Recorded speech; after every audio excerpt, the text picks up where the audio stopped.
Bonjour peuple congolais, papa, maman, onyokwami pona kozwa visa, agence de voyage Smart Consulting et pour Nabino. Ozana posa obima na ba pays lokola Canada, États-Unis, ba pays nyonso ba état Schengen, Turquie na ba pays lolenge na lolenge na $500 Smart Consulting et saleli bino assistance et visa. Ba bourse peut être disponible pour na bana nyonso bazana posa okokende kotanga libanda pour na pays ya Tunisie, Chypre et Biélorussie. Ozana posa ya kozwa biso toza esika ya kobonga te okomi na rond-point Wileri na avenue Louvungi 165 l'immeuble Kazam na premier niveau. Toza wana ozana posa ya kozwa ba information na nzela ya téléphone. Ozana posa ozwa biso na nzela ya téléphone obengi biso na 081 144 38 91 soit obengi numéro mususu 081 32 62 203. Smart Consulting avec $500 on peut voyager partout dans le monde. Merci mbote na bino nyonso congolais sika bozwami. Mbote na bandeko nyonso bandima République démocratique du Congo comme seconde patrie na bango, mais aussi bandeko nyonso bamona ete mboka oyo ezali centre des intérêts pour na bango. Topesi bino mbote vendredi 20 août 2021 République démocratique du Congo héritage ya famille Kabila te, ya famille Katumbi te, ya famille Kengo te, ya famille Bemba te, ya famille Fayulu te, mais mboko ya bandeko nyonso bakanisa te kokota na kati ya parti politique, mais baza ko subir loi oyo comportement ya bakambi ya parti politique eza ko memela bango. Nous espérons qu'un jour mboka oyo bato bakotika ko sambela po juste azwa lipa, bato bakotika ko sambela po azwa ki visa, bato bakotika ko sambela po ete bamema ba stylo na bango bakende ko bondela nango po bakosalela yango examen, mais aussi bato bakosambela ndenge Biblia elobaka cherchez d'abord le royaume des cieux, le reste vous sera donné de surcroît. Donc surtout lukili poso bokonza likolo le reste wana mingi penza ko sambela pona yango te nzamba ko pesa biso na yango apesa biso yango plutôt pour tozana motinda tozana bosenga na yango. Risque moko Kinshasa zo courir ezali kambo ya mai. Rivière Kasayo ezali pollué pardon. Rivière Kasayo ezali pollué. Bandeko ba scientifique batalisi ete risque ezali ete rivière Kasayo ezali pollué et kota na fleuve Congo. Et ce que comme na fleuve Congo passe ezali ete mai oyo tozwaka et beba ezala pollué. Que faire? Batalisi ba solution mususu ezali lié na environnement kaka soki mbule beti makasi ba bitu na makokite d'une manière scientifique ya ko traiter mai wana yambo et comme la biso. Bazali ko senga na gouvernement à travers ministère ya affaires étrangères. On est beau bundaka kuna na kati, le directeur de cabinet adjoint ya ministre affaires étrangères, on menace sa vice ministre ko boma e ko beta e. On lo beta ka bibotu. Bosala musala ba warrior ezala kate ba komo bote pakate baka ba warrior bosala musala tozo courir insécurité makasi na likamotali mai na Kinshasa bokene ko luka source rivière Kasai na Angola bosola na bandeko bangole batika ko boaka ba décharge na bango na mai wana po risque ezalete eboma batu ebele na ministère affaires étrangères bazo senga na bino botika bitumba ba kofi to ebi yeke bozana ngo moi sans chose na bino to ebi généalogie mais bokene ko luka bandeko na Angola boyebisa na bango batika ko bebisa rivière Kasai po kala mingi te ko na fleuve Congo soki koti na fleuve Congo et ko zala ka Kinshasa te ko zala une grande partie de la République démocratique du Congo ba ko nyokoma likambo ya mai wana donc bandeko ba kimbela biso pe to bwa kimbela déjà mai régie de tout ça nango za na ba problème jour soko la mga ba mai régie de zo bimi couleur moko yo moko ça na explication to tanga ngo te na classe sikoyo pollution ne ko za sous na fleuve Congo ko za mabe po na biso donc on attend mutu nyonso atia maboko na mosala na eto tikano bilobela na bisala ya tina tim pour la 6e fois état de siège ordonnance ya provocation nango tanga maki mokolo ya lobby na RTNC na sima ya koleka na parlement ata mo conseil kola tie linzaka na likambo yango na etali seni compromis ezalité consensus eza trouvé te boyoka nezate na lingala bandeko compromis yo consensus na lingala boyoka nezate entre les 6 confessions religieuses na ngambo moko ba ya kimbangiste église de réveil ba musulmans na bande comme sous na ngambo moko ba église to benga église protestante donc ECC na bande ko ya catholique bazo yokana te compromis ezate bande ko ECC na catholique batali se de bonga ba kota na mokonza mboka petit ba mela kosola na ye tam so arbitrage na ye ko permettre à ce que boyokana ezate tam so avec mokonza mboka ayo ko vendre ça na table mo esi bango boza batata molimo bokendo ko yokama. Est-ce que les mots est comme retardé l'organisation de l'élection? Motuna makasi zawana tukobeta lisolo nango. Nangambo ya PST ba réforme. Ministre Tony moi balasanki mokolo, alansaki plutôt mokolo ya lobby enseignement à distance où ezali plateforme makanisien na plateforme mongo benga ngo e-class donc oza na kata classe te bana bazotanga présentiel, bazotanga bazomona molakisi à travers téléphone, topé tablette, machine nenge to bengaka bazomona molakisi eza na accompagnement ya RTL réseau RTL aza ko accompagner les Kambango et ça maki lobby eza na série ya ba réforme mais quand l'OP na ministère RPC toujours ministre Tony moi ba revisiter ki contrat ya Veridos au ministre lobaka ke ba blokaka mbongo 2 millions bonga ba futa Veridos atona IGF pa lobako ba mbongo futa maka na février mais enfin lobby ministre va revisiter qui contrat wana pe ba tiango makasi je crois que na émission na biso lelo bokolanda extrait après rencontre na bango plutôt ministre après ça qui moi maloba na bandeko ba panzi sango to revendre la président mingi likambo ya état de droit qui bloque l'état de droit qui est l'auteur et à freinage ya état de droit to ko vendre lango moi muke pour être dans le dossier moko to mela ko tango moi muke de suite ali bongo Gabriel Mokia na bandako Oya Somba depuis 1996. A Somba Kabanda Kouana Boebi na vente publique depuis 1996. Na entrée AFDEL na 2003. Pa Boto la Banda Kouana. Alekana ba série Bako Samba, Kangama, Salabwe. Enfin, justice a isu ko Zong Sele Banda Kounae. A Zong Sele Banda Kounae. Na exécution à justice a récupéré Oyo. Et Zouama qui pas de Congo et Kassanji. Et Tiralanda Oyo, Banque Centrale Zouaka. Peranda Ko IAC a Batekela Bango. Banda kwa na mibale comme ko poser problème pour son pourtant aller dans exécution et justice ils ont permettre na yekaya ko zo banda kuna ye mais de se aller bloquer quelque part kaka so ba PC ba police pas que ne exécuter ba ko longa ka basali 10 mètres ba bengi ba police na bozonga na bino de ces niveau na qui bloque ces dossiers to meka mom ke ko solo la yango pesa mingi na émission na biso ya mokola le meambo tokoba na ko senga na bino to kende na régie total élément oyo ministre EPST Liboso ya bandeko ya Veridos après avoir revisité contrat makamuni à Lobaki. Mais avant to kende kuna awa IGF azo contrôler bato vous allez kanisimo ko malamu. Mais nani pour contrôler IGF na ba soupçon pour comme ko peser likolo ya IGF. Nani ko contrôler IGF va comme na ba soupçon moi ebele. Tata mo conseiller ko pardon bolimbisi. IGF va comme na ba soupçon moi ebele. Sikon je m'excuse. Nani a ko contrôler IGF. Nani a contrôler IGF pour ba soupçon et commis et belé autour ya IGF. Bande ko ba komeli biso mingi to lo balikambo RAM. Na mituni RAM ezala ki ba téléphone to RAM eza ba SIM. Dossier wana pe depuis ba sala question oral avec débat niveau parlement. Et souka na ngoka bongo lokola mo pepe. Ba bengi sa ministre pété ntikité éclairage la dossier na zaté ngamoko par exemple. Nazaki na téléphone moko na futa RAM. Na changer téléphone etikaki na RAM etikali na SIM mususu mais ba comme susu ko kata crédit pe na SIM wana siko RAM ezali téléphone to pe ezali SIM balobaki ba téléphone contrefait téléphone anga peza konango contrefait siko bazo kata pona nini bo ka mingi peza ko sunka population pour pesika balobaki ba kotiela biso ba connexion eza moi passer to ke na registre la na élément bongo to kozonga. Oui, c'est simple.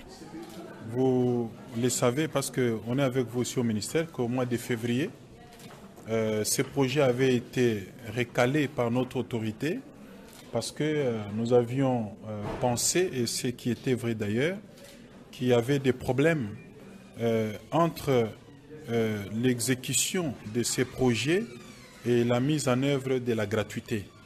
Et c'est comme ça que même les paiements, vous vous en souvenez, j'avais bloqué les paiements pour retourner à la Banque centrale du Congo. Mais aujourd'hui, Veridos, qui tient à accompagner notre ministère, est revenu cette fois-là sur de nouvelles bases avec un nouveau projet pour qu'on puisse l'étudier ensemble et l'orienter dans le cadre de notre vision et l'accompagnement de la gratuité de l'enseignement. Donc c'est comme ça que les représentants de la firme Veridos sont là. Parce qu'avant ça n'avait pas marché, parce qu'on avait bloqué, maintenant ils sont là pour qu'on reparte sur de nouvelles bases, selon notre vision. Non, ça ce sont peut-être les détails déjà. Nous sommes déjà dans cette phase d'élaboration de clauses et le moment venu, quand le document sera signé officiellement, et nous pouvons maintenant communiquer sur le contenu. Parce que là, les discussions pourraient toujours se poursuivre, n'est-ce pas? Les clauses peuvent changer. Nous ne pouvons pas communiquer sur des clauses qui pourraient être changées. Mais l'essentiel, c'est de retenir que nous sommes avec Veridos dans la nouvelle version, parce que l'ancienne avait été bloquée et rejetée par nous pour des raisons que j'ai... Oui, c'est simple. Vous le savez parce qu'on est avec vous aussi au ministère qu'au mois de février, ce projet avait été recalé par notre autorité parce que nous avions pensé, et ce qui était vrai d'ailleurs, qu'il y avait des problèmes entre l'exécution de ces projets et la mise en œuvre de la gratuité. Et c'est comme ça que même les paiements, vous vous en souvenez, j'avais bloqué les paiements pour retourner à la Banque centrale du Congo. Mais aujourd'hui, Veridos, qui tient à accompagner notre ministère, est revenu cette fois-là sur de nouvelles bases avec un nouveau projet pour qu'on puisse l'étudier ensemble et l'orienter dans le cadre de notre vision et l'accompagnement de la gratuité de l'enseignement. Donc c'est comme ça que les représentants de la firme Veridos sont là. Parce qu'avant ça n'avait pas marché, parce qu'on avait bloqué, maintenant ils sont là pour qu'on reparte sur de nouvelles bases, selon notre vision.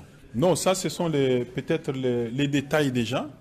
Nous sommes déjà dans cette phase d'élaboration de clauses et le moment venu, quand le document sera signé officiellement, et nous pouvons maintenant communiquer sur le contenu. Parce que là, les discussions pourraient toujours se poursuivre, n'est-ce pas? Les clauses peuvent changer.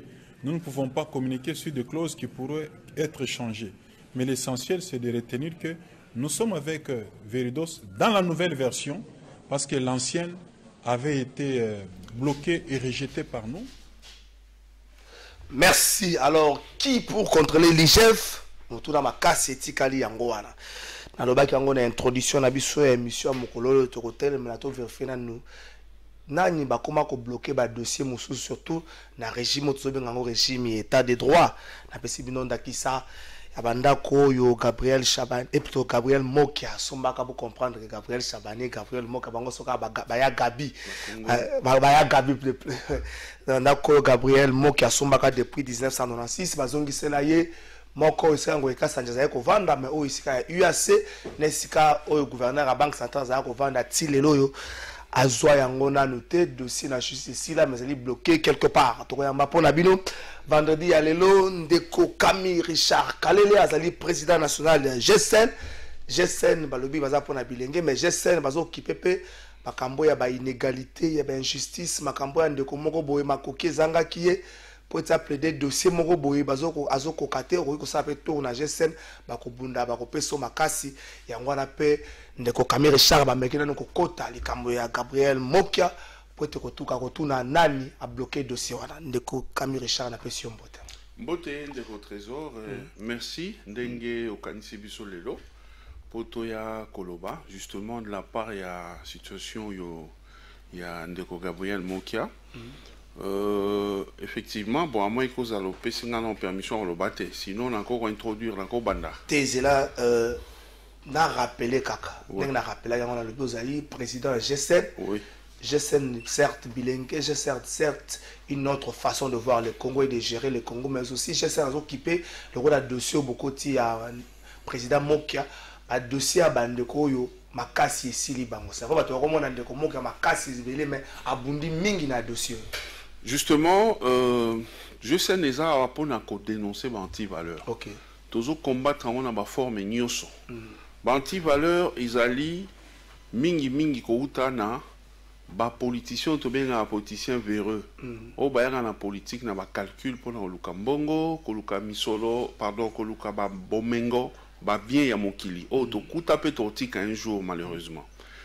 Et puis ba agent de l'État na ba réunion sur en administration publique, tout comme na armée pe na la police. Naza waka ko affirmer au chef de l'État lobaki. Nazo lobakaka parce que déjà péché face à lobaki a constaté moko. Donc eza situation moko sérieuse au toko négligé sinon mboka na biso zo ki na libunga mboka limwa mboka koma zamba soto télémité.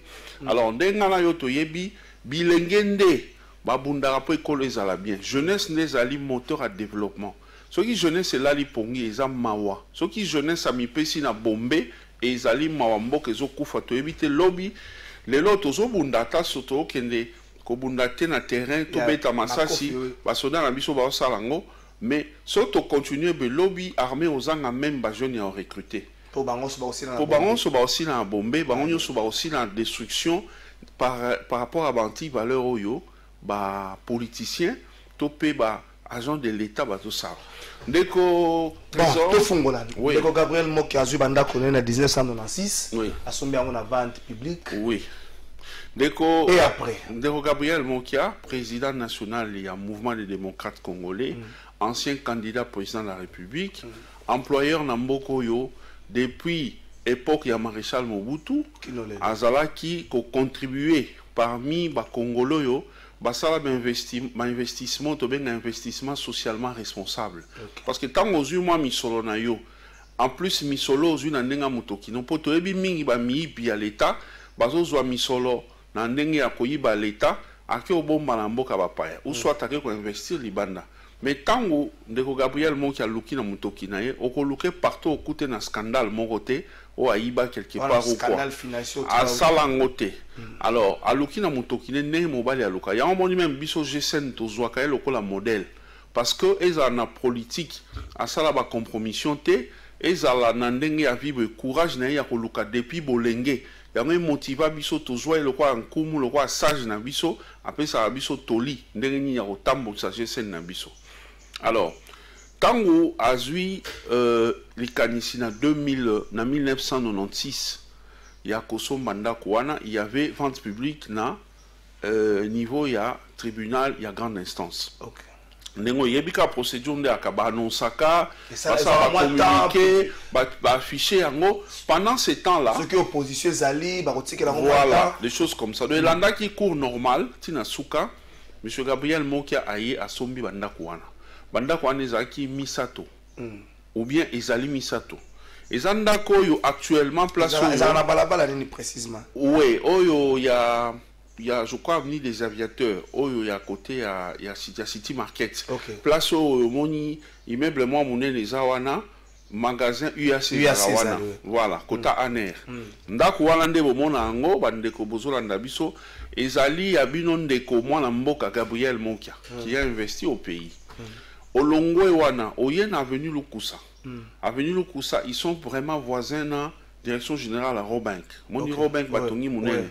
Na gauche wana ndako ezawana oyo d'ailleurs destruction méchante et salema babuka balongo lango babuka ngo presque pour na monter à ma béton ba me que monsieur Gabriel Mokia a gagné. Alors ndako wana lupango wana ezaye. Soko longwe wana oke siko na avenue 3Z. Roi Baudouin. Au côté na avenue wana lopango mo iza normalement lopango moko po iza mulai makasi munene sikoyo ba divisa ki ngo basali en deux parcelles nde place oyo ça qui que nde kongo ikasa nja somba ki ngambo moko ngambo à droite banque centrale et somba ezwaki.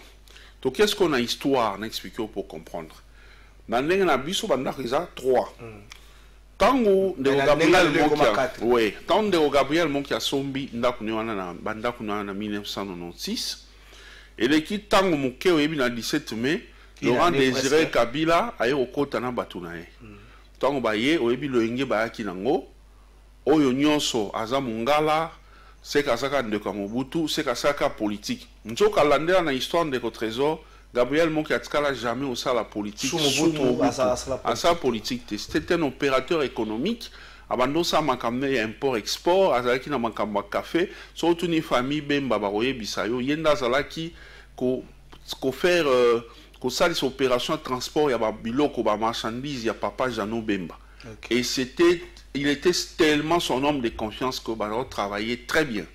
Alors, tango asali makamboana na bango baye ba botoli ba biloko na ye ba botoli nyoso misa ba botoli même plus parce que même oya au commandement pe ba botolaki au commandement songati ezonga ba botoli ba biloko wana parmi ba raison na bango au moni tant mouvement moko yé parce que tant afdel ayé population a yambaki yé pensant qu'il allait libérer biso mais à un moment donné on avait senti que ça ne marchait pas avec l'afdel alors population comment un peu contester en même temps yé moko Laurent Désiré Kabila mon fait que bateau yaya kina bango babalukeli ba comment ça là bakou alors à comment ko luka bankou mo akuti sur place ba ya ko légitimer pouvoir naé ndo mona comment ko zoa ba o nyoso mona ba approche du peuple on a Gabriel Monkassa bani musala de ba ya ki ko proposer zala ministre sala boizong sabo ya talia lobino nga na no convaincu te ya ko kota na pouvoir na bino le lenge yeli je ne maîtrise pas je ne peux pas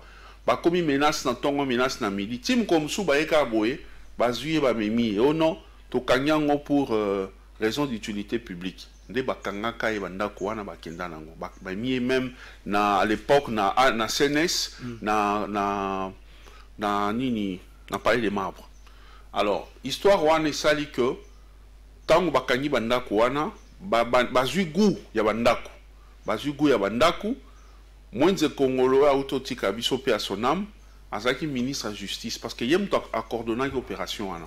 Aeko senga na aeko cour d'appel et eko rendre arrêt pona koloba que vente publique o isamena 2002 pardon en 1996. Oui, et puis ça qui monsieur Gabriel Mon qui a possibilité au soma bandako wana izali annulé. Zanzela bandako Gabriel Mokasombe a un niveau de justice. Oui. La vente publique. Dans 96. Oui. Donc, 2002, tout 6 ans presque après, la même justice a eu, le terme approprié, a informé la Batouké, vente publique, on a décision annulée. Cour d'appel à Gombe, à rendre arrêt pour le bac. Bah annuler vente publique wana. Oh vente publique en EPC monsieur Gabriel Mokia possibilité on se annuler vente publique à banda ko songeli l'état. Voilà.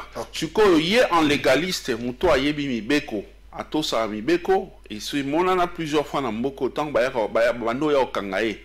Loko azam tatosa mibeko tant ba yo kango na komba chef de l'état oboya tin.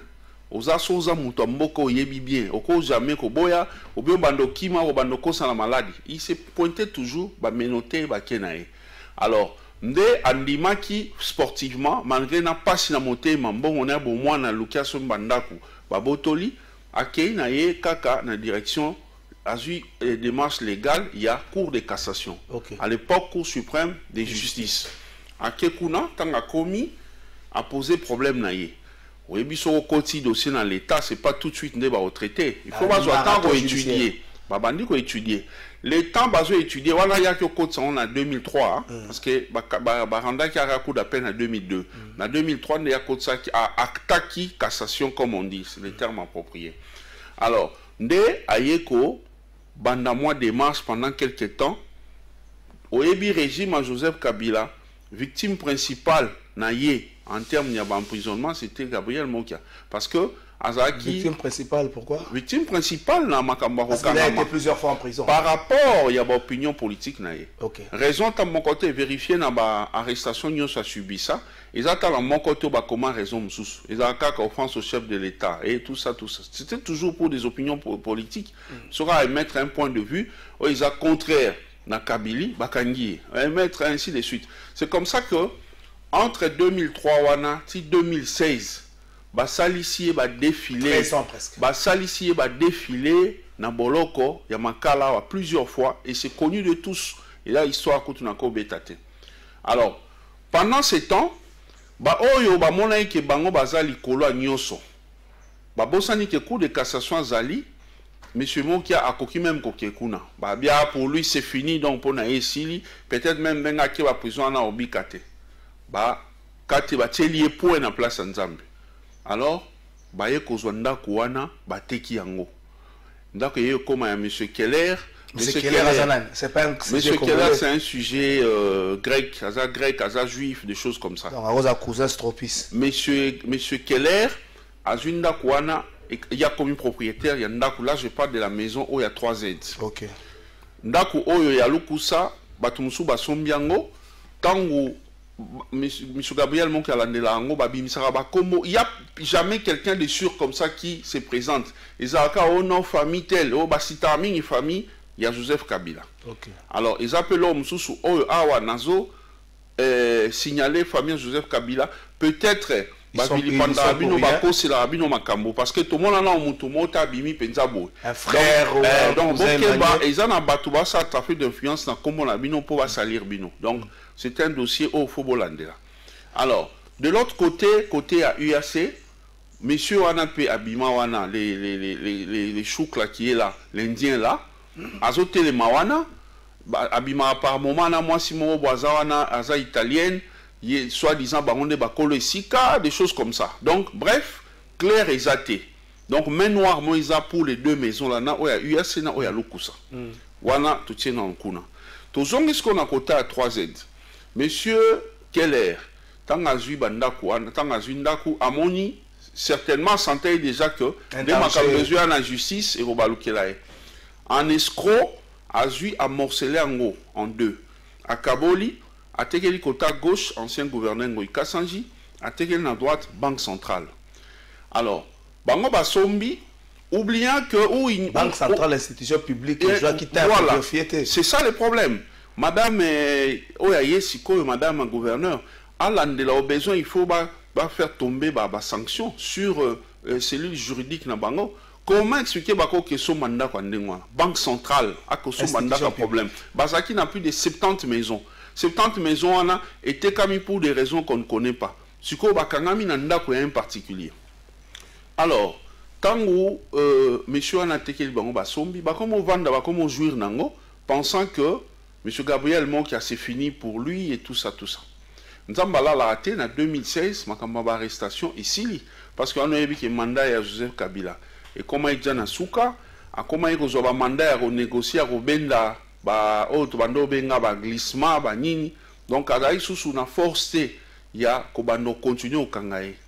Alors il y a Bimi a continué sa politique en tant qu'opposant, il a continué à lutter contre les régimes en place, mais à niveau de la justice, malgré la prise de position, malgré l'appartenance à la couleur politique opposant, Cour de cassation a moni que M. Gabriel Monkia a raison sur toute la ligne.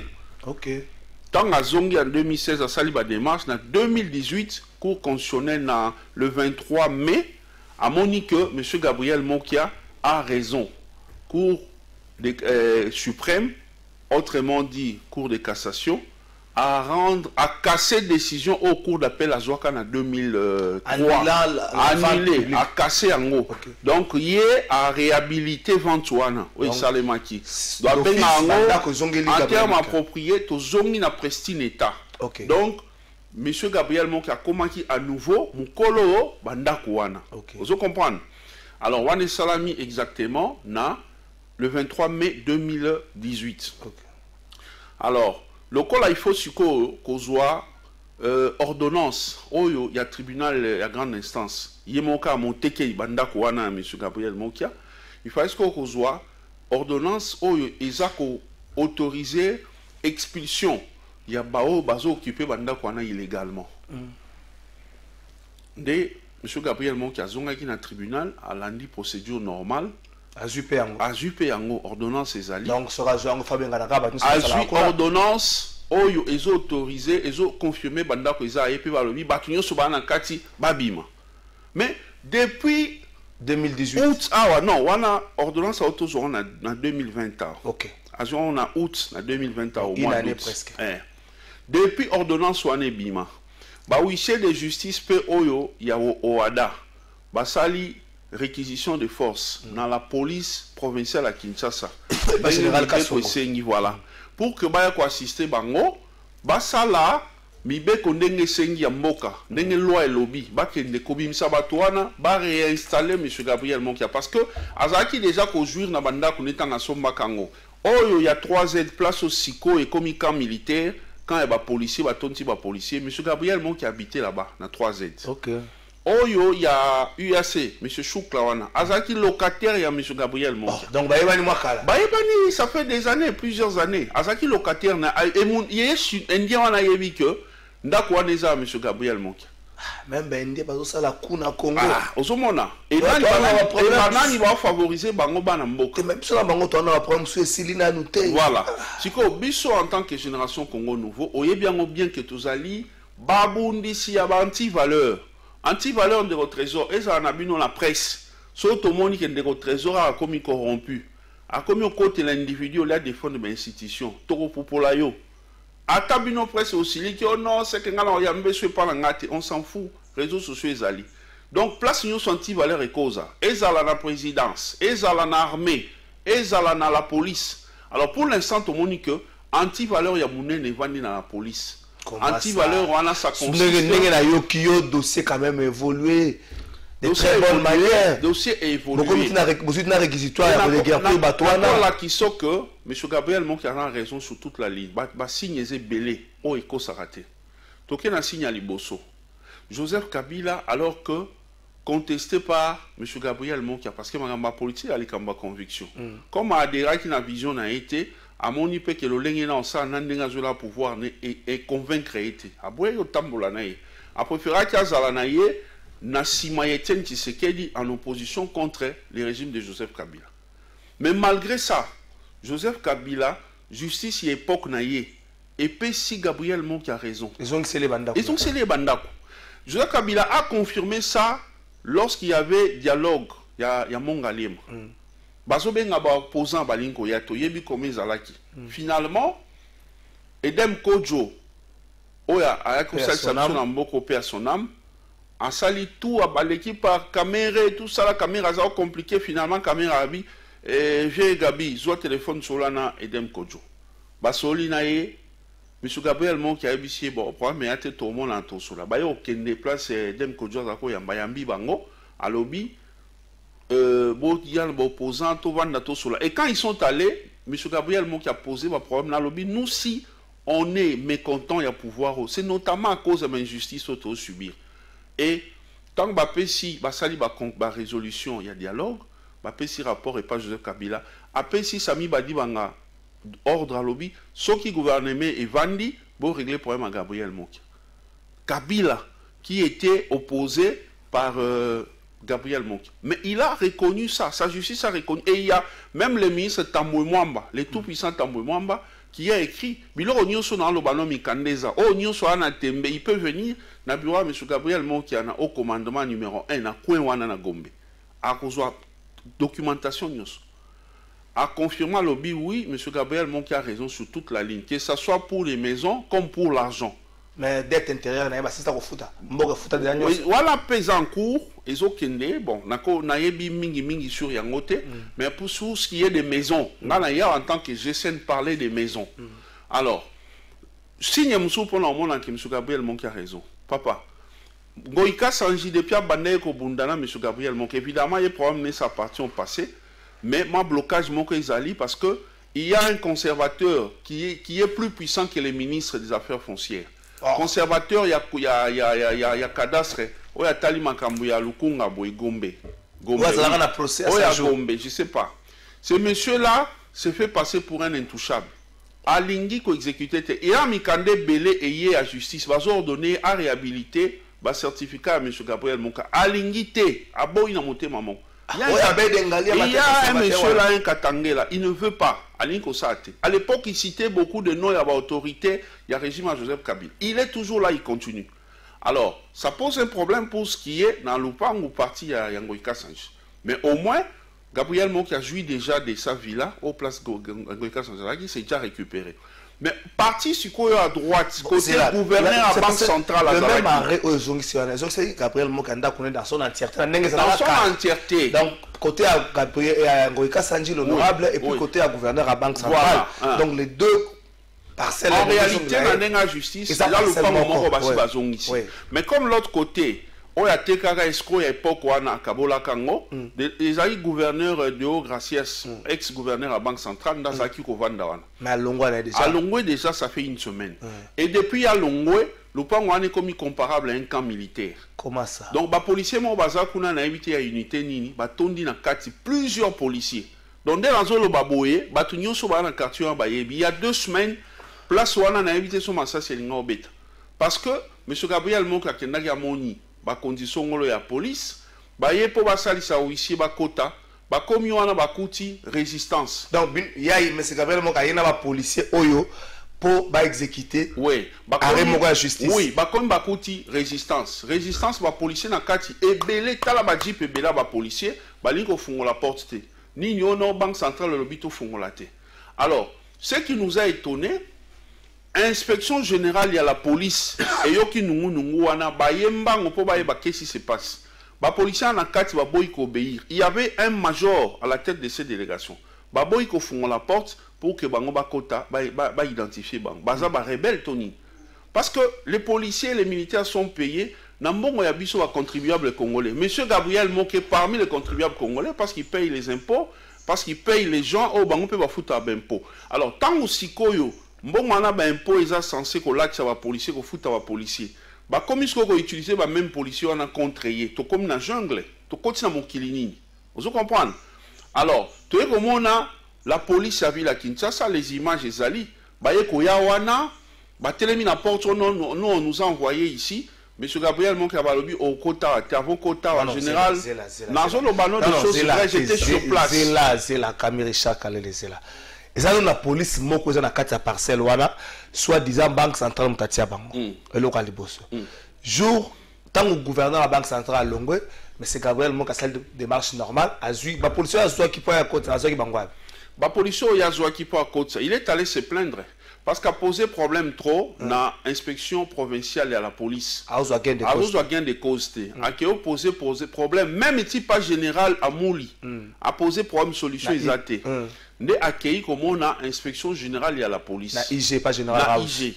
Alors entre-temps, il a droit, il a des policiers, c'est quand même une personnalité politique. Azap n'a pas policier. Tu n'as pas comprendre le jour oyo obi massa selinga ke beta ba policier oyo monsieur Moké qui na bango za ba wa na na IG auti na ba policier na IG ba ye po ba yeba qu'est-ce qui se passe là-bas entre temps ba identifier ba tuni ba na kati ya parcelle ba identifier entre temps monsieur Gabriel Moké a aussi des policiers on ba kengela ba bien na ye ba za ki wana ils sont censés veiller surveiller dans ba bien na ye alors ba obaze na kati ba boy ko fungola ba boy ko yoka ni baninga na bango bazaki na monsieur Gabriel Mokia ni ba yoka ni ba oya IG mais to kameka to moni la police e koya dans tant bango bazo ndongwana la police mususu bakisa la police mususu bakisa me utu oyo ba koma camionnette mo le ba koma police de proximité et ye wana image eza na réseaux sociaux et ye wana na ba jeep belé avec un colonel je préfère taire son nom ba ye wana ba telemi ba bandi ko solo la ba téléphone et bandi ko le en désordre ba téléphone alors comme to comment 18h heure to comment landa 18h heure wana boko ko exécuter sous-té non c'était samedi to comment y ko landa 16h pour samedi à 16h na nini na semaine der à 18h alors ba huissier de justice ba lobi biso ils ont heure to ko exécuter te nde ba kati ba zongi alors tant bango ba kei IGPKI, ainsi de suite. Alors, à cause il y a ba raison oyo ba généraux wana la police bango mo ba yebi bazo bloquer exécution. Mon frère, les en fait dans Gamba Gabriel Moké ezaka IG. Ndeko comprendre na ba policier oyo ba IG aye ko sa musala. Ya ko sa constat. Ayo ça constat parce que monsieur Gabriel Moké se plaindre. Mon konza wa soda ozali ko likolotin, il y a quand même un commandant suprême qui s'appelle Félix Antoine Tshisekedi Tshilombo. Et lui a placé des gens. Dans l'armée, il y a l'inspection armée. Dans la police, il y a l'inspection générale. Mais Bangonio Sobakanga en auditorat. M. Gabriel Moka a un dossier au même titre en auditorat. Mais apparemment, police, il y a ville province à Kinshasa et Lingi Koyo Kamutute. Actuellement, thèse va se développer par le ministre de la Justice à Pexi Bango, va exécuter. Or, maman Batouti Koya. Dossier Wana, à l'époque, ba magistrat d'abord nous sur ba yebi dossier que monsieur Moki a raison. Alors, juste ministre Oyaye, Oyakoko Petsakiba Lobate, et puis verbalement, c'est quel ministre Oyako c'est erreur en Nengwan. Dossier commis dans la cassation. L'ordonnance à TGISA irrévocable. Bah ça là, on appelle T. Donc, dengue c'est bimi. Alors, bango suko de quel droit bazo s'arroger le pouvoir yako se constituer dans le tribunal Moussoussou pour pas juger en second lieu. De quel droit la police y a Kinshasa? Parce que bango bazana pour que ceux qui juste pour l'exécution. Ceux qui réquisition ils ne sont là que pour exécuter. Ben exécuter et s'ili. Ceux qui n'ont niveau justice, ba réclamation procédure à réclamer sur les alliés, M. Gabriel Monkia ne pouvait le faire qu'avec l'UZB. Parce que même Bao News après, Bango Ika Sanji, Banque Centrale, ils n'étaient pas partis au procès. Donc tant que le dossier est bandara Bango Bazati, Bango Bayo Somba pas Keller. Donc il faut qu'on lande Bango Baolande Keller. Or Keller Ango, apparemment c'est un escroc qui m'a déjà Kenda. Donc Bango Bakimi, Bayibi Babung Simbong, Yo Yebi principe. So Sombi et Loko Yo, Ezali na justice. Au Bakimbong, c'est à tes risques et périls. Au sommet, au payé double, c'est ton problème. Même si tu as Kati, tu as construit pour autrui, parce qu'ils n'ont pas nayoté. Na Ngongaoyo, tu photo noté, Ndakuya au commandement Gabriel Moka récupérango. Il y a au commandement qui tient na Kaoté. Na Kaoté, ça n'a rien à voir. Ça bilo parmi bilo. Et on est dans la Kati, bilo quoi. Oh, il y a UAC récupéra. Oh, il y a UAC récupéré, justement parce que police. Il y a Kinshasa, balingité qu'on même ça peut être la même problème. Balingité qu'on exécute. On les a sollicités plusieurs fois. Balingité, baboy. C'est toujours des raisons. Ce qui président Kekuna et pas auditeur. Auditeur a bengi auditorat a bengi Jean Kassonga. A bien moni ba mikanda ngote. Bon, na routine de mikanda ba peso en main propre. Ba komi boy Jean Kassonga zate. Et c'est toujours des explications. Qu'est-ce qui se passe? Ce qui général il y a ville province à Kinshasa. Oh, Azali censé au Samoussa pour la population. Ah, Samoussa n'est bientôt bételé maboko. Mais surtout, Monique Moussa Léo qui est bien tenu au trésor. Nous sommes là pour dénoncer les antivaleurs. On est là pour tout le monde. Il y a 3 aides. Il y a 3 aides, justement, il y a un azo banoko. Et encore le bezongi comme ezongité. Ezongi parce que tu as eu moitié. Place, ndeko Moussou Soana Zalaki. Mais oh, il y a droite. Ezongité. Parce que gouverneur a sa bimi. Banque centrale, sur le plan de droits, en raison T. Mais pourquoi on continue au Vandawan? Si il faut comprendre, à niveau de justice, il y a plus de problème. Comme la phase d'exécution. Et la phase d'exécution, ils ont bloqué Kaka, ils ont bloqué 24 ans. Voilà. Donc, exécution des baboy qui exécuté. Or, police, il y a ville province à Kinshasa, c'est censé exécuter. Pourquoi Balin qui exécuté? Ceux qui basent l'information, ils ont fondé. Information moko un argument de droit oui ce qui argument de droit ezali ba pesango neti biso beto AGSN toza au service ya population na biso ba bilenge ton limite se prendre en charge pour te faire gérer mboka autrement. Mon frère, on a assez souffert dans ces pays et qu'on continue boité biso bilenge to ling sous distraction te ya masanga ya ba bombe ya ba ceci ya ba cela to lingi to se prendre en charge mboka na biso comme normal to botami na pasi Tozokola n'a pas si. Tolini to kufa n'a pas cité mon frère. Alors Tolini m'a quand même changé. Pour changer, il faut qu'on accompagne le chef de l'État dans la vision à Zanango. Et ça chance qu'on soit président le quoi Félix Tshisekedi. Oyo aïe azola sabino kazana volonté politique. Initiative n'y soit bien, il est prêt à jouer un service n'est pas étudié sur un c'est bon à accompagner. On parle de l'État de droit. Et qu'on ça de manière sélective, il faut apprendre à Montounioso. Imaginez Montouloua Gabriel Mokia. Un monsieur connu, il est puissant par rapport à Batebele. Quand je parle de la puissance, je parle en termes socialement, il est bien installé et tout ça. Mais si un monsieur comme ça doit souffrir, en plus ça va allié à chef de l'État, ce n'est pas une raison pour qu'il va exécuter, mais dans lobby kaka. En plus ça va allié, il y a chef de l'État allié il y a Tongo, Bazonio Kolebu. Bon, ils en a combien de victimes? Combien de victimes? Il y a Matete, il y a Njili, il y a Lemba, il y a victimes à Biloko. Par là, nous avons lancé appel, nous avons un problème. Nous avons un service à la population. Nous sommes une organisation, une structure, Oyo, et autres dénoncé ma baie. Si vous avez fait de nettoyer, chef de l'État, la magicien, te poise à la partout. Boyato dénoncé, ma baie, nyonso boyebi, bozomona. Boyato dénoncé en haut, pour que puisse chef de l'État possibilité, yakosa moussa na bien. Olinga été. Pour le moment, Aza président Nabiso, il faut tout accompagner pour Nabola Nabiso Moko. Alors, Nazo Senga, la ministre et l'Intérieur, d'abord chef de l'État lui-même, avec beaucoup de respect, Excellence, je vous prie de pouvoir instruire les ministres de l'Intérieur à la situation où ils ont les canacats à la police. Parce que dans la police, bazali na monté mamalam ya ko aider M. Gabriel Mon qui a pas zonga na droit na. Mais bazo kuta na difficulté. Si ko oyebi que la police yaka la police moko, mais seulement ezali ba unité belé.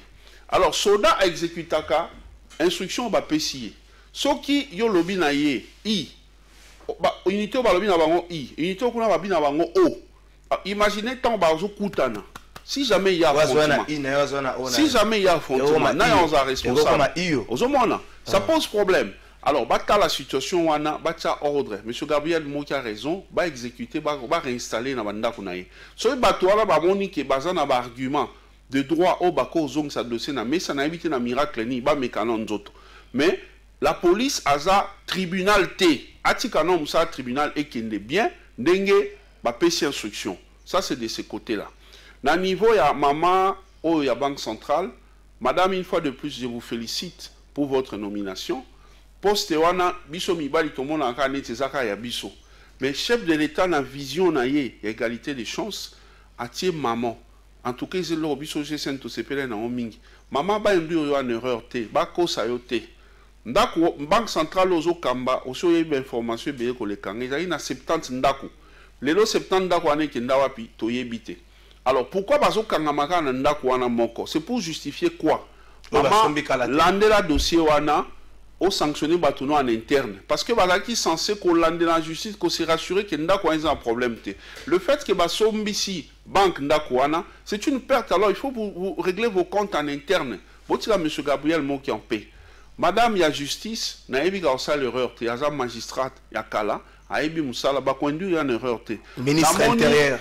Batindeli maman basali lettre mon la Banque Centrale na signature il y a madame le gouverneur ba commissaire mukanda papa so mona wapi ngana otoza en conflit olingo funda o signaler le campagne ministre de la justice il faut tchanga en copie na mukando komi comment ko tchana ampliation bato ebele pour l'accès au bien impression comme si na fautif mais ngamo na za en ampliation te ezali déjà signe pour non l'accès qu'il y a quelque chose qui ne va pas parce qu'il faut son assure que na raison na fundi yo, il faut na tia en copie ko présenter ba moyen de défense na yo. Tant on a tia te c'est que na ina sa démarche mo yo yebité pour na zo avance et ça l'a raté. Ça frise la tricherie. De l'autre côté, car na kada mukanda wana, dossier wana bandi il y a longtemps, et ça na ba pièce belé. Monsieur Gabriel Moka na ba bureau na ya tondi na ba bureau et tondi ba dossier, ya li kamanda quoi. Pourquoi bango ba komi mukanda ya makamba somo boy sous basme izate ba komi madame en justice donc ba tie gouverneur à Banque Centrale une erreur bati karosali sa ba mère tolingi ba maman ba gérer bien parce que biso mibali to bebisa to tika ba maman to pia ba chance ba gérer bien ministre intérieur vous êtes le VPM général atamorota zali ko na yo il faut tonner beta lobo ko na mesa ndeko bo utina ndeko Gabriel Moki en opposition bo moni na ye pasi mingi vous tout fait moi bozo mon à défendre le chef de l'État pas en tant qu'individu non attendez laissez-moi parler non attendez-moi j'ai bien dit ici que ce n'est pas parce qu'Aza Ali est chef de l'État qu'il faut accorder ma faveur je dis bien que ce n'est pas pour ça mais dans le bas que Azo soutenir vision et un intérêt population vision en ezali et sous impulsion d'un chef de l'État mais nous avons rappelé quand même ministre de la Justice ministre de l'Intérieur aïba que Babiloko to combattre une opposition il faut pas biso mototika lui n'a rien à voir mais au moins bakoya repère information mabé information vraie et ça on a pesi noir c'est vérifiable bon aider M. Gabriel Mokiazunga Wanda Kunaye à continuer combat naye aux côtés ya chef de l'État ninga salango pour que mboka na biso échanger tala mboka ndezongisima les loyaux bato bako investir tant Alexis Gabriel Moki devant les cours et tribunaux Alexis signe kaza mwana mboka qui pouvait investir dans ces pays déjà tant on somba banda kundengwana et ça déjà signe bien il y a investissement socialement responsable à quoi créer combien d'entreprises les lots est commis au les kaboé supermarché à bendien ozunga kuna bendien ozunga boya bendien et puis congolais au travailler na caisse azo travailler comme bendien ba ebi mbongo na bisoté congolais na foot sa mbongo mais sikoyo india telemi na simana ye à surveiller le mouvement sur ça. Donc confiance exacte. Na pourquoi bolingo bima na ba Congolais wa ça na ba rayon. Na ba na caisse au comme n'importe au tieboui. Car moninga na Congolais na présence il y a indien mususu a fouiller. Oza moi oza mobali. On te fouille partout pour savoir ce qu'il y a ta biscuit. Na mboka na biso. Donc babo mabiso na mboka ba pa ya mabe, babo mabiso ah ba nyoko la biso mabe. Moi je suis contre pillage. Je suis contre ba Congolais va se comporter ba inko traiter de violence na d'accord na ngote tout ka chef de l'état sapia qui ligne gouvernement sa musala mais ba oya biso bandeko ba koki jamais ko encourager ba étranger plus que biso ata ba pensionnini il faut qu'on pense parce que ndeko tous ces pays ici bas nyonso to saka ya mabe to kenda église to priara ba tu peux ba confondre mingi to kenda prier pour na biloko ya kolia te pour na bilamba te topriya pour na royaume des cieux mais soki ozopriye mingi banda ntongo ti butu osala ari ozwa ari okufa nzala oko même kobela mais soki ozopriye mpo oluka nzambe akoaccompagne mpe akoprotege baindien bazoluka yango baosala bango na baopambwama bazoya ti awa kodomine biso alors ntango mutu azosala batikele temps sala batant alexi na tribunal il pouvait investir dans ce pays pour que Mboke ke liboso. En tout cas, nous avons insisté. Sur solution exacte, en tout cas, il faudrait que nous ayons une action pour nous l'accès que anti-valeur dans Mboke aussi mbasoute. Merci, Totikal, na 4 minutes sur cette émission. Je crois que le dossier Oyo, selon explication à Camille Richard Kalou, Azali Mokambia GSN, et Kangami Nangaka entre 24 na Wileri, au poussement Muketi Kotaba Ijirune, Kangami Nangaka na Baluka pour justice, à ça, c'est ça qui fasse. Nous espérons que le dossier retrouve solution pour Gabriel Moka, le rôle à Moko et à Congolais, à Kokota na droit na mais babita toza puissant na misère et affaires foncières na est-ce que ezaka yenete abe dengalie mana yebi na ngati na tunika motuna nani apeso ndingisa oleka mobeko na makasi nani a commission nzambe za kotuna muzele wanga Desire Kabila ko bosala teke ozaka ka moto tongo moko to poko moko tia zolo likolo ba embeli okende malamu donc songisaka toujours na place à moto Camille Richard Kalele tutikali na 3 minutes osukisa Maï, rivière Kassai, ils allaient polluer, risque comme que contre la fleuve Congo, et comme on a sorti à Kinshasa, ils ont rebu dans le Kamba Maï, plutôt yoté le col individu, j'ai saisi dans le Kamba Maï, na Kora, monter au Fou Bank, ça vient sous ma casse, ça démarche dans 1 minute. Justement, ils ont l'accès que chef de l'État, il faut, ils ont un remaniement, moi, ils ont s'imposer à tous les niveaux. À tous les niveaux, remaniement, ils ont s'imposer. Donc, casting ne Salemaki, casting FCC Kachouana. Et ça, c'est quel? Donc, il y a des gens qui ne font pas bien leur travail. Tant que la situation est comme il n'y a pas de choses organisées, le patrimoine nyonso, ils allaient au via bateau dépendant le système de protection et sécurité. Mais bazo polluer en Angola, c'est la rivière Kassai. Justement, il y en a Zoloba. Ba oya biso bada censé otala makambo wana, bazala ki wapi. Pour que ba empêcher ngoyate. Ba certificat ba senga na bato. Affaires étrangères va trouver solution le plus vite en Angola. Moi je pense que chef de l'État il faut sanctionner à tous les niveaux, il faut sanctionner avant fin de l'année. À ça la casting musu ya sika. Comme ça ba oya ba travailler pour l'intérêt de la population. Parce que imaginez soki siko eke partout, place ba connexion za mai wana to suka wapi. Il faut sur le plan diplomatique ba que ne mango par rapport à l'instruction Pesaki et puis bisomoro localement à sanction fait quoi entre temps scientifique va qu'est-ce qu'on peut faire pour nous remédier la situation.